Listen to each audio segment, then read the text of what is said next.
السلام علیکم مائی YouTube viewers, امید کرتی ہوں آپ سب خیریت سے ہوں گے۔ ناول سٹارٹ کرنے سے پہلے میری آپ تمام ویورز سے ریکویسٹ ہے کہ پلیز میرے چینل اناشا وائس کو سبسکرائب کیجئے، میری ویڈیوز کو لائک شیئر کمنٹ میں ریویوز لازمی دیں اور ساتھ ہی ساتھ بیل آئیکن کو ہٹ کر دیجئے تاکہ آپ کو تمام اپڈیٹس وقت پر ملتی رہیں۔ شروع کرتے ہیں اپنا ناول جینے کی وجہ از قلم اناشا، قسط نمبر 36۔ لائبہ آہستہ قدموں سے کمرے میں داخل ہوئی۔ اندر ایک خاموش سی بے ترتیب سانسوں کی گونج تھی۔ صدیقی صاحب بیڈ پر نیم دراز، بازو، سر اور جسم کے مختلف حصوں پر پٹی بندھی ہوئی تھی۔ وہ آنکھیں بند کیے خاموش لیٹے تھے۔ لائبہ نے کچھ دیر چپ چاپ انہیں دیکھا، پھر دھیرے سے کرسی کھینچ کر بیڈ کے قریب بیٹھ گئی۔ پاپا، اس نے ہلکی آواز میں پکارا۔ صدیقی صاحب نے پلکیں جھپکائیں جیسے آواز پہچاننے کی کوشش کر رہے ہوں، پھر آہستہ سے گردن موڑ کر بیٹی کو دیکھا۔ لائبہ، تم؟ جی، وہ ہلکے سے مسکرائی، مگر چہرے پر تشویش کے رنگ گہرے تھے۔ کیا ہوا تھا؟ کیسے ہوا یہ سب؟ صدیقی صاحب نے ایک طویل سانس لی، جیسے کسی بھاری بوجھ کو اندر ہی اندر سمیٹنے کی کوشش کی ہو، پھر نظریں چھت پر گاڑ دیں۔ مجھے لگتا ہے راحم کو پتہ چل گیا ہے کہ دانین پر حملے کے پیچھے ہم تھے۔ کمرے میں لمحے بھر کو خاموشی چھا گئی۔ لائبہ کی نظریں ان کے چہرے پر ٹک گئیں۔ یہ آپ کیا کہہ رہے ہیں؟ آواز ہنوز دھیمی تھی، مگر اندر ہلکی لرزش آ چکی تھی۔ اس نے جس انداز میں ہمیں نشانہ بنایا ہے وہ محض اتفاق نہیں ہو سکتا، اور جہاں تک میں راحم کو جانتا ہوں وہ یہیں پر ختم نہیں کرے گا۔ اگر واقعی اسے معلوم ہو گیا ہے تو ہمارے لیے یہ بات بہت بری ثابت ہو سکتی ہے۔ لائبہ نے گہرا سانس لیا۔ اب اس کے چہرے پر نرمی کم اور تناؤ زیادہ نمایاں ہونے لگا۔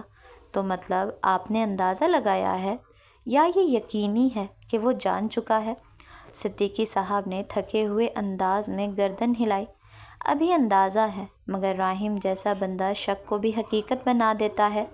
لائبہ نے چہرہ موڑ لیا، کچھ لمحے خاموشی سے سوچتی رہی، پھر آہستہ سے بولی، پاپا، اگر واقعی اسے پتہ چل گیا ہے تو یہ سب آپ کا ہی قصور ہے۔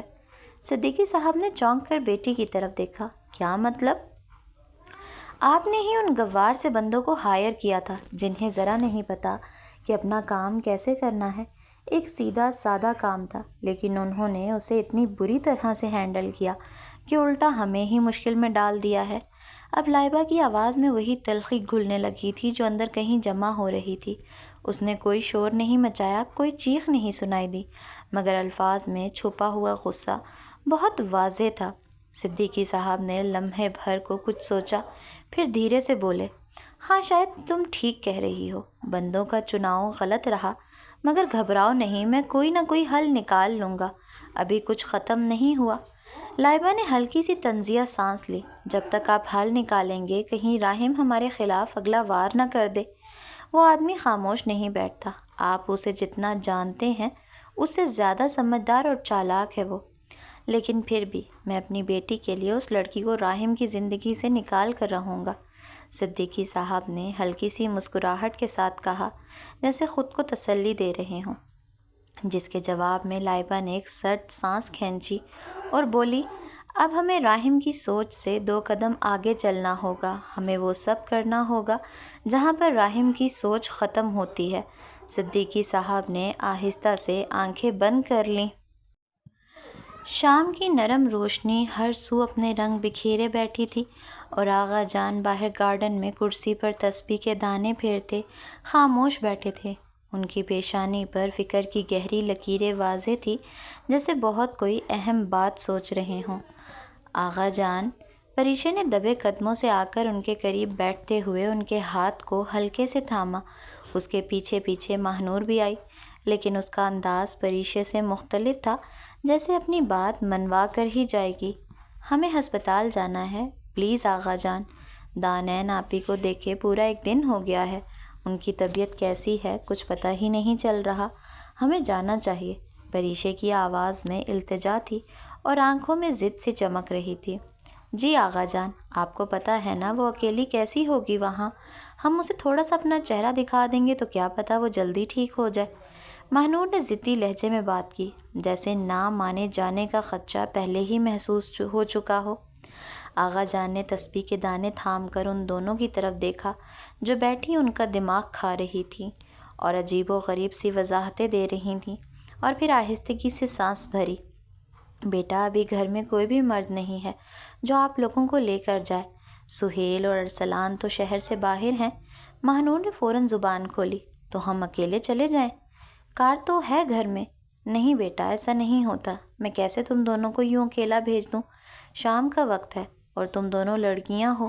اذلان جیسے ہی آفس سے آتا ہے تم دونوں اس کے ساتھ چلی جانا، میں اسے کہہ دوں گا، وہ تمہیں لے جائے گا۔ پریشے نے مایوس ہو کر نگاہیں جھکائیں اور ماہنور نے ہونٹوں کو بے بسی سے بھینچ لیا۔ دونوں نے ایک دوسرے کو دیکھا، پھر پریشے نے دھیمی آواز میں کہا، ٹھیک ہے آغا جان، جیسے آپ کہیں۔ ماہنور کچھ نہ بولی، صرف ایک ہلکی سی کی آواز نکالی اور پلٹ کر کمرے کی طرف بڑھ گئی۔ پریشے بھی دھیرے سے اٹھی، آغا جان کی پیشانی پر نرمی سے بوسہ دیا اور آہستہ قدموں سے ماہنور کے پیچھے چل دی۔ رات کا پہر دھیرے دھیرے اپنے عروج کو چھو رہا تھا جب دروازہ کھلنے کی آواز پورے ہال میں گونجی۔ سب کے چہروں پر ایک خفیف سا تاثر ابھرا۔ ارشمان تھا، قدموں کی مدھم چاپ کے ساتھ اس کا سراپا ہال میں نمودار ہوا۔ کھانے کی میز پر سب موجود تھے، سکندر صاحب، مریم بیگم، دادی جان، حورین اور جانان جس نے آج صبح ارشمان کو بہت کچھ کہہ دیا تھا۔ اس وقت کی بے وقوفی اب اس کی دھڑکنوں میں لرزتی خوف بن کر دھڑک رہی تھی۔ ارشمان نے اندر داخل ہو کر سب کو مختصر سا سلام کیا۔ اس کی آواز میں تھکن تھی یا سختی، جانان فیصلہ نہ کر سکی۔ سب نے ہلکا سا جواب دیا، لیکن وہ کسی کو دیکھے بنا ہی سیڑھیاں چڑھتا چلا گیا۔ چند لمحوں کی خاموشی پھر سے چھا گئی، لیکن یہ سکوت زیادہ دیر قائم نہ رہ سکا۔ تھوڑی ہی دیر بعد ارشمان دوبارہ نیچے آیا۔ اس بار وہ فریش لگ رہا تھا، چہرہ دھلا دھلا، لباس بدلا ہوا۔ وہ سیدھا آ کر جانان کے ساتھ والی خالی کرسی کی طرف بڑھا، چیئر کو ہلکی سی آواز کے ساتھ کھینچا اور ایک تھکن سے بھرا ہوا سانس لیتے ہوئے بیٹھ گیا۔ جانان کی سانس سینے میں ہی اٹک گئی۔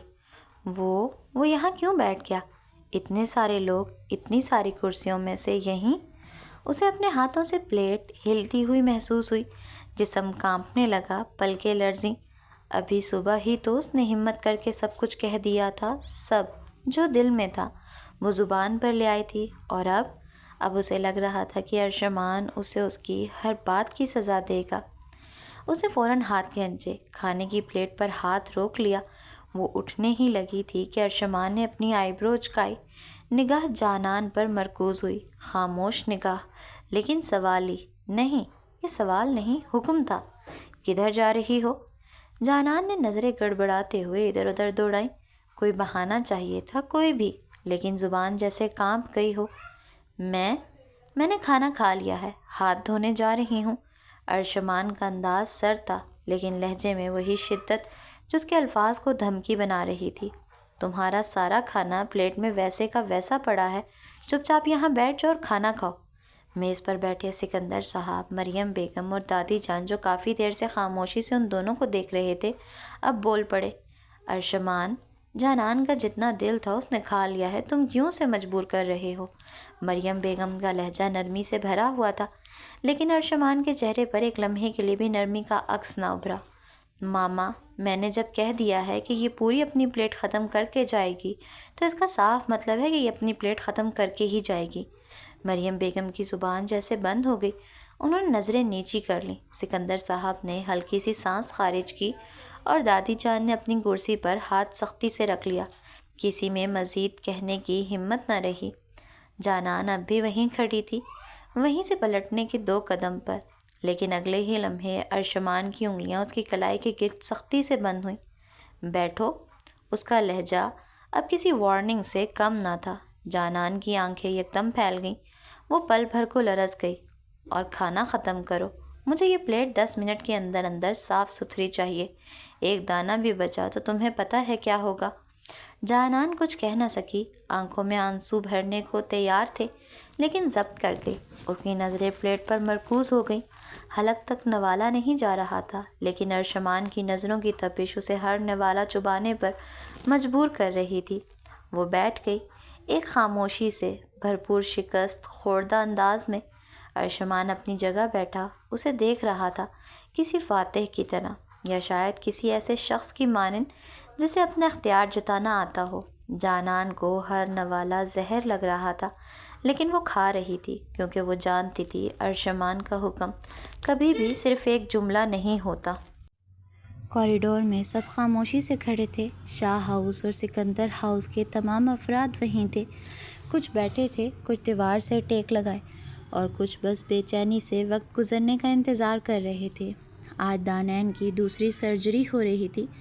وقت سست روی سے گزر رہا تھا، سب کے چہروں پر تھکن تھی، مگر کسی کی زبان پر کوئی شکایت نہیں آئی۔ ہر کوئی بس اسی پل کا انتظار تھا جب ڈاکٹر باہر آئے اور کچھ کہے۔ کچھ دیر بعد دروازہ کھلا، ڈاکٹر باہر آیا، سب کی نظریں ایک ساتھ اس پر جا ٹھہریں۔ سرجری کامیاب رہی ہے، ڈاکٹر نے مختصر سا کہا اور مسکرا دیا۔ چند لمحوں کے لیے خاموشی رہی، جیسے سب نے ایک ساتھ سکون کا سانس لیا ہو۔ کل تک آپ پیشنٹ کو گھر لے جا سکتے ہیں۔ انشاءاللہ باقی کی تفصیلات اور نیکسٹ سرجری کی ڈیٹ میں فائل میں دے دوں گا۔ ابھی وہ ریکوری روم میں ہیں، آرام کر رہی ہیں۔ راحم نے گہری سانس لی، پھر آہستہ آہستہ سب اپنی جگہوں پر بیٹھ گئے۔ اب انتظار صرف کل کا تھا۔ اذلان بھائی پلیز نا، لے چلیں نا ہمیں مال۔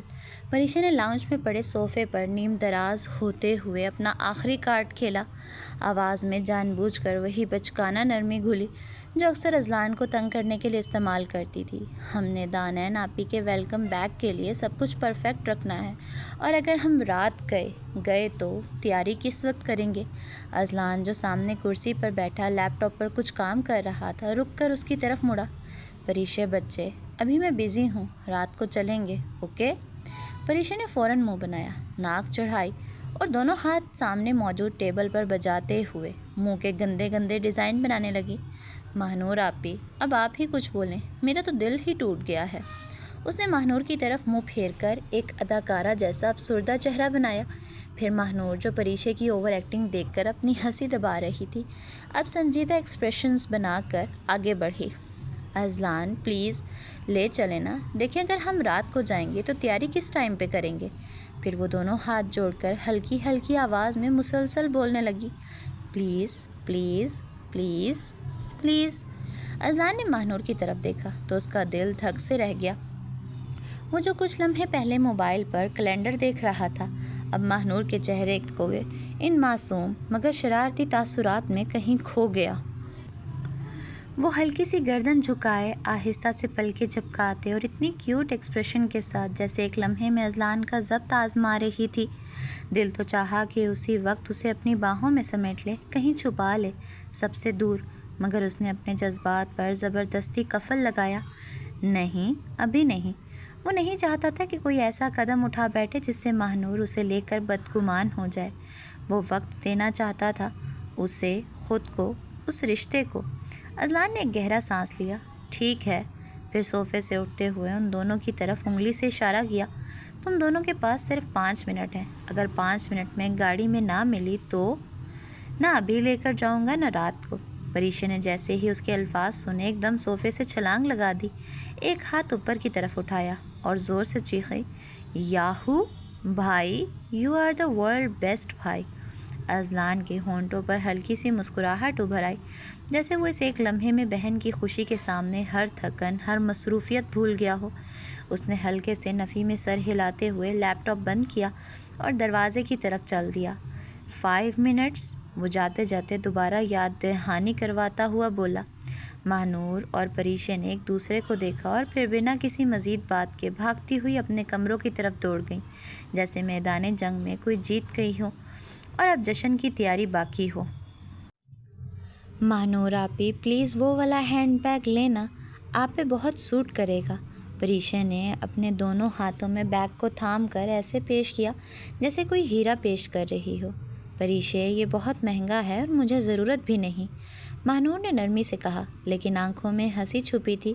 ارے پیسے آپ نے نہیں دینے، آپ بس چپ چاپ پہن کر گھومیں، باقی کام اذلان بھائی کا ہے۔